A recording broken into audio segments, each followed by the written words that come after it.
দেশজুড়ে বেড়েছে ডেঙ্গুর প্রকোপ। বরগুনার সংক্রমণের সবশেষ খবর জানাতে যুক্ত হচ্ছেন সহকর্মী রিয়াজ আহমেদ মুসা। মুসা, জেলায় ডেঙ্গুর প্রকোপ এখন কেমন দেখছেন?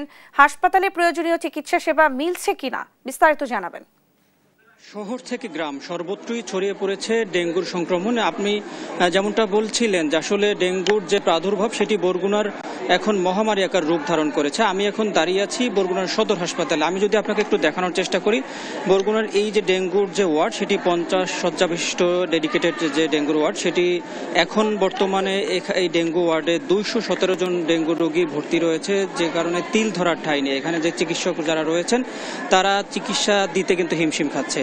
এছাড়া নতুন করে এই যে ডেঙ্গুর মহামারী, সেই মহামারীর হাত থেকে রক্ষা করার জন্য এবং চিকিৎসা সেবা প্রদান করার জন্য স্বাস্থ্য মন্ত্রণালয় থেকে এই হাসপাতালে নতুন করে 10 জন চিকিৎসক প্রদান করেছে। কিন্তু 3 থেকে 4 দিন অতিবাহিত হয়ে গেল, তারা 10 জনের মধ্যে মাত্র 5 জন চিকিৎসক এখন যোগদান করেছে। এছাড়া 10 জন নার্স কিন্তু প্রদান করা হয়েছে, তার মধ্যে 4 জন নার্স এখানে যোগদান করেছে। বরগুনা সদর হাসপাতালের পরীক্ষা নিরীক্ষা ডেঙ্গু রোগীদের জন্য যে পরীক্ষা নিরীক্ষা, সেই পরীক্ষা নিরীক্ষা সকল পরীক্ষা এখানে হচ্ছে না। এছাড়া ঔষধ কিন্তু পাচ্ছে না। সব থেকে বড় যে সমস্যাটা, এখানে বেড সংকটের কারণে মেঝেতে তারা চিকিৎসা নিচ্ছেন।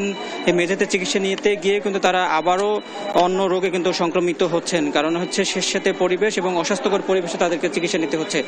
আর সব থেকে বড় যে বিষয়টি এখানে দাঁড়িয়েছে, এই যে ডেঙ্গু রোগীদের সাথে স্বজনরা ভিড় করছেন, সেই স্বজনরাও কিন্তু সংক্রমণের শিকার হচ্ছে। একজন ডেঙ্গু রোগীর সাথে 3 থেকে 4 জন স্বজন আসছে, তাহলে মোট এখানে প্রায় 3 থেকে 400 লোক কিন্তু সমাগম হচ্ছে। এই এত লোকের কারণে কিন্তু ডেঙ্গুর প্রাদুর্ভাবটা আরো বেড়ে যাচ্ছে। এই বরগুনাতে কিন্তু অদ্যাবধি 2000-এর বেশি রোগী কিন্তু ডেঙ্গুতে আক্রান্ত হয়েছে। এছাড়াও কিন্তু 5 জন রোগী এই সদর হাসপাতালে মারা গিয়েছে। এই ছিল বরগুনা থেকে আমার কাছে সর্বশেষ। মুসা, আপনাকে ধন্যবাদ।